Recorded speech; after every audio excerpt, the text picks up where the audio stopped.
প্রিয় ছাত্রছাত্রী, আমিরালি টিউটোরিয়াল হোমের পক্ষ থেকে তোমাদের সবাইকে অনেক অনেক স্বাগত। আজ আমি তোমাদের সামনে উপস্থিত হয়েছি তোমাদের জন্য গুরুত্বপূর্ণ যেমন একটি আপডেট নিয়ে, তেমনি তোমাদের সাবজেক্ট সম্পর্কে গুরুত্বপূর্ণ কিছু কথা আজ আমি তোমাদের সঙ্গে শেয়ার করব। সেই গুরুত্বপূর্ণ কথা মাথায় রাখলে তবেই তোমাদের প্রথম সেমিস্টার এক্সামের কমপ্লিট প্রিপারেশন তোমরা নিতে পারবে। সেই কথাটা মনে রেখেই তোমাদের সামনে আজ আমি নিয়ে উপস্থিত হয়েছি গ্র্যাজুয়েশনের প্রথম সেমিস্টারের এক্সাম সম্পর্কে গুরুত্বপূর্ণ আপডেট। কি আপডেট? আপডেটটা হচ্ছে তোমাদের প্রথম সেমিস্টারের এক্সাম হচ্ছে কবে। ইউনিভার্সিটি জানিয়ে দিয়েছে যে তোমাদের প্রথম সেমিস্টারের এক্সামের ডেট ফাইনাল করে। ইউনিভার্সিটি বোর্ড অফ কন্ট্রোল যারা ডিপার্টমেন্ট রয়েছে তারা যে মিটিং করেছে তার মাধ্যমে নির্দিষ্ট করে দিয়েছে যে তোমাদের প্রথম সেমিস্টার এক্সাম কোন সময়ে নেওয়ার কথা। সেই কথাটা যেমন আজ তোমাদের আমি বলে দেবো, তেমনি বিভিন্ন সাবজেক্টে যে মার্কস ডিভিশন রয়েছে, কোনটা কত নম্বরের কি পড়বে, অর্থাৎ major, minor, ACC, Aisi, ভিএসি, MDC, এই সকল বিষয়ে সম্পূর্ণ আলোচনা, কত নম্বরের কোন সাবজেক্ট থাকছে সেটা নিয়েও আজকে আলোচনা করব। তাই বলবো প্রথম থেকে শেষ পর্যন্ত ভালো করে ভিডিওটা দেখবে এবং বুঝে নেবে সমস্ত পুঙ্খানুপুঙ্খ বিচার বিশ্লেষণ। তো তোমাদেরকে গুরুত্বপূর্ণ যে আপডেট রয়েছে সেই আপডেটটা দিয়ে দিই। তার আগে যেটা দিয়ে দেওয়া দরকার সেটা হচ্ছে তোমাদের মার্কস ডিভিশন। তোমরা বিভিন্ন সাবজেক্টে যে পড়াশোনা করছো সেই পড়াশোনার কত নম্বরে কোন সাবজেক্টে এক্সাম দেবে সেটা একটু জেনে নেওয়া প্রয়োজন। এর আগে বেশ কিছুদিন আগে ভিডিওতে আমি দিয়েছিলাম সেই বিষয়ে আলোচনা। তো অনেকে আমাকে কমেন্ট করে জানছে যে স্যার সেই ভিডিওটা পাচ্ছি না, তাই দয়া করে আপনি এই মার্কস ডিভিশন নিয়ে একটুখানি আলোচনা করে দিন, যাতে কোনো রকম সমস্যা না হয়, সম্পূর্ণভাবে বুঝে নিতে পারি যে আমাদের কোন সাবজেক্টে কত নম্বর পড়তে হবে, তার মধ্যে শর্ট কোশ্চেন কি থাকবে বা ব্রড কোশ্চেন কি থাকবে। তো তাই তোমাদের স্ক্রিনের মধ্যে সেই বিষয়ে সম্পূর্ণ আলোচনা আমি আরেকবার দেখিয়ে দিচ্ছি। তোমাদের বললে কি ফার্স্ট সেমিস্টারে তোমরা প্রথম সাবজেক্ট যেটা নিচ্ছ সেটা মেজর। তুমি যে কোনো সাবজেক্টই নাও না কেন তোমার মেজর থাকছে। এই মেজর সাবজেক্টে তোমাদের এক্সাম দিতে হবে 75 নম্বরের। এই 75 নম্বর যে এক্সাম দেবে তার মধ্যে রিটেন এক্সাম থাকবে 60 নম্বর এবং ইন্টারনাল থাকবে 15 নম্বরের। এই 60 নম্বর লিখিত পরীক্ষা এবং ইন্টারনাল 15 নম্বর যে হচ্ছে, তার মধ্যে 10 নম্বরের দুটো ব্রড কোশ্চেন পড়বে। পরিষ্কার বুঝে নাও, 10 নম্বরের দুটো ব্রড কোশ্চেন পড়বে এবং তোমাদের 5 নম্বরের 4টে প্রশ্ন লিখতে হবে। ক্লিয়ার? 10 নম্বরে দুটো লিখতে হবে, 5 নম্বরে 4টে লিখতে হবে এবং 2 নম্বরে 10টা প্রশ্নের উত্তর দিতে হবে। মেজরের সম্পূর্ণ সিলেবাসের কথা বলছি। যে কোনো সাবজেক্টে নিয়ে মেজর হবে না কেন এই নিয়মটাকে তোমাদের অবশ্যই ফলো করতে হবে। মাইনরের কথা বলি, তোমার যাই মাইনর হবে না কেন, তুমি হিস্ট্রি মাইনর নাও, বাংলা মাইনর নাও, পলিটিক্যাল সায়েন্স মাইনর নাও, ইকোনমিক্স মাইনর নাও, এডুকেশন নাও, যা তোমার যেটা ইচ্ছা তুমি সেটাকেই নাও না কেন, তোমায় বলে কি মাইনরের ক্ষেত্রে তোমাদের 75 নম্বরের এক্সাম হবে। এই 75 নম্বরের মধ্যে 60 নম্বর রিটেন এক্সাম হবে এবং ইন্টারনাল হবে তোমাদের 15 নম্বরের। এই যে সম্পূর্ণ 60 নম্বর যে লিখিত পরীক্ষা হবে, সেই 60 নম্বর লিখিত পরীক্ষার মধ্যে তোমাদের 10 নম্বরের প্রশ্ন পড়বে দুটি, 4টে দেওয়া থাকবে সেটা নিয়ে কথা নয়। 10 নম্বরের দুটো প্রশ্ন উত্তর তোমাদের লিখতে হবে, 5 নম্বরের 4টে প্রশ্ন উত্তর এখানে লিখতে হবে এবং 2 নম্বরে তোমাদের উত্তর লিখতে হবে 5টা প্রশ্ন। তো এখানে 60 নম্বরে এইভাবে কিন্তু সম্পূর্ণ ক্যালকুলেশন হয়ে গেল। এরপর তোমাদের বলে দিই এইসি সাবজেক্টের কথা। এইসি তোমাদের 50 নম্বর এক্সাম হবে। এইসি 50 নম্বর হচ্ছে, তার মধ্যে 10 নম্বর তোমাদের ইন্টারনাল হচ্ছে এবং 40 নম্বর লিখিত পরীক্ষা হবে।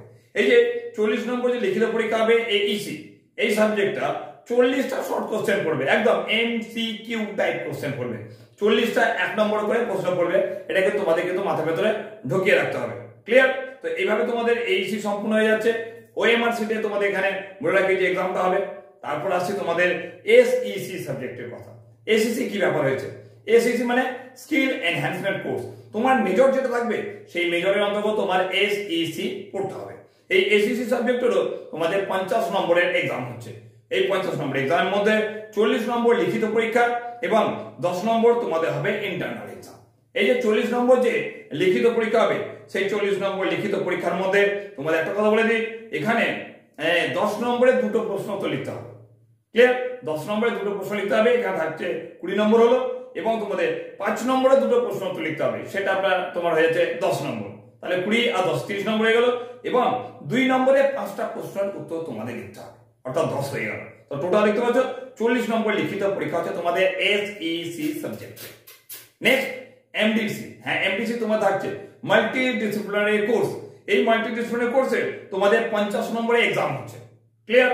10 নম্বর ইন্টারনাল, 40 নম্বর লিখিত পরীক্ষা হচ্ছে। এই 40 নম্বর লিখিত পরীক্ষার মধ্যে যে এমডিসির কথা বলছি, এমডিসি বিভিন্ন সাবজেক্টে এমডিসি থাকতে পারে, আমি কোনো নির্দিষ্ট সাবজেক্টের কথা বলছি না, যাই হোক না কেন এমডিসির ক্ষেত্রে 40 নম্বর লিখিত পরীক্ষা হবে এই 40 নম্বরে প্রত্যেকটা 1 নম্বর করে এমসিকিউ টাইপ কোশ্চেন পড়বে। 4টে করে অপশন দেওয়া থাকবে, সেই 4টে অপশনের মধ্যে তোমাকে একটা অপশন চুজ করতে হবে যে কোনো সাবজেক্টের ক্ষেত্রে, এমডিসির ক্ষেত্রে, এবং তার জন্য 1 নম্বর করে 40টা প্রশ্ন উত্তর তোমাদের দিতে হবে, যার জন্য তোমরা পাবে 40 নম্বর। নেক্সট আসছি ভিএসসি সাবজেক্টের ক্ষেত্রে। ভিএসসি সাবজেক্টের ক্ষেত্রে বলে দিই, তোমাদের ভিএসসি টোটাল 100 নম্বরের পরীক্ষা হবে, ভ্যালু অ্যাডেড কোর্স। ক্লিয়ার? 100 নম্বর পরীক্ষা হবে, তার মধ্যে তোমাদের লিখিত পরীক্ষা হবে 60 নম্বরে, 40 নম্বর তোমাদের হবে ইন্টারনাল হবে। 40 নম্বর 20 করে দুটো আলাদা আলাদা পার্ট করে নিয়ে 40 নম্বর ইন্টারনাল নেওয়া হবে এবং 60 নম্বর হবে লিখিত পরীক্ষা। এই 60 নম্বর লিখিত পরীক্ষা ভিএসসি ভ্যালু অ্যাডেড কোর্স যে কোনো সাবজেক্টে তোমার থাক না কেন, এই ভিএসসি 60টা শর্ট কোশ্চেন পড়বে, 1 নম্বর করে 60টা প্রশ্ন পড়বে, ওএমআর শিটে প্রশ্ন উত্তর করতে হবে, 4টে করে অপশন দেওয়া থাকবে। 60 নম্বর ক্লিয়ার হয়েছে। তো তোমাদের এখানে major, minor, AEC, SEC, MDC, VSC এই যে টোটাল 6টা সাবজেক্ট রয়েছে, এই টোটাল সাবজেক্টে তোমাদের ফুল মার্কস হচ্ছে 400 নম্বর। অর্থাৎ প্রথম সেমিস্টারে তোমরা 400 নম্বরের পরীক্ষা দিচ্ছ। পরীক্ষা বুঝে গেছো? তো এই 400 নম্বরের পড়াশোনা কিভাবে করবে? তোমরা তো আমাকে বলে দিচ্ছ যে সাজেশন দিন, সাজেশন দেখছো কতজন? অল্প কিছুজন দেখছো। এবং একটা কথা বলে কি, যে সেকেন্ড সেমিস্টারে যে সকল স্টুডেন্টরা যারা রয়েছে, যাদেরকে সাজেশন আগে দিয়েছিলাম, অনেকে তৈরি করেনি, এখন সাজেশন চাইছে। তো এখন সাজেশন দিয়ে কি হচ্ছে বলতো, হাতে আর সময় নেই। এবার কি হচ্ছে বলতো, ওরা ফেস হয়ে গেল। যারা সেই চ্যানেল থেকে, ভিডিও থেকে প্রশ্ন উত্তরগুলোকে লিখে নিয়েছিল, তারা কিন্তু গেনার হয়ে গেল। কোনো রকম ভাবে টিচার লাগলো না, তারা আমার সাহায্য নিয়ে, হয়তো আমার যে সকল স্টুডেন্ট আমাকে ফলো করে, তারা আমার সাহায্য নিয়ে কিন্তু তারা এক্সাম দিয়ে দেবে। তোমাদেরকে বলছি, তোমরা যদি মনে করো যে স্যার দিল একবার তাকিয়ে নিলাম, তাকিয়ে নিয়ে আবার বেরিয়ে এলাম, কোনো লাভ নেই। এরকম ভিডিও দেখার, এরকম সাজেশন দেখার কোনো কারণ হয় না, প্রয়োজন নেই তোমাদের। এবার কোনো প্রয়োজন লাগে না। যদি মনে করো যে শুধুমাত্র সাবস্ক্রাইব করে গেছে, একবার দেখে নিলাম স্যার কি সাজেশন চ্যানেলে আপলোড করেছে, একবার তাকিয়ে নিলাম, হয়ে গেল না। কন্টিনিউয়াসলি পড়াশোনার মধ্যে থাকতে হবে। যদি কন্টিনিউয়াসলি পড়াশোনার মধ্যে থাকো, তাহলে বলে দিলাম জানুয়ারি মাসের শেষের দিকে ইউনিভার্সিটি জানিয়ে দিয়েছে তোমাদের প্রথম সেমিস্টার এক্সাম নিচ্ছে। সাবধান হয়ে যাও, হাতে সময় বেশি থাকবে না তখন, যখন তোমাদের এক্সামের রুটিন হাতে পেয়ে যাবে। কথা বুঝতে পেরেছো? তোমাদের বলে দিলাম জানুয়ারির শেষের দিকে ইউনিভার্সিটি জানিয়েছে এক্সাম নেবে। আমি বলেছি এখনো পর্যন্ত একটু সময় আছে, হয়তো ফেব্রুয়ারি মাস পর্যন্ত টানতে পারে। তাই যে কথাটা বললাম, major, minor, SEC, MDC, VSC, AEC প্রত্যেকটা সাবজেক্টে ভালোভাবে পড়াশোনা করো, এবং যে ভিডিওগুলো চ্যানেলে আপলোড করব, সেই চ্যানেলে আপলোড করা ভিডিওগুলো যেমন তুমি দেখবে, তেমন তোমার বন্ধুদেরও কিন্তু শেয়ার করতে হবে। কারণ একটা বাংলা একটা ভাষা আছে, তুমি যদি আমাকে কিছু না দাও, আমার কাছ থেকে তুমি কিছু পাবে না।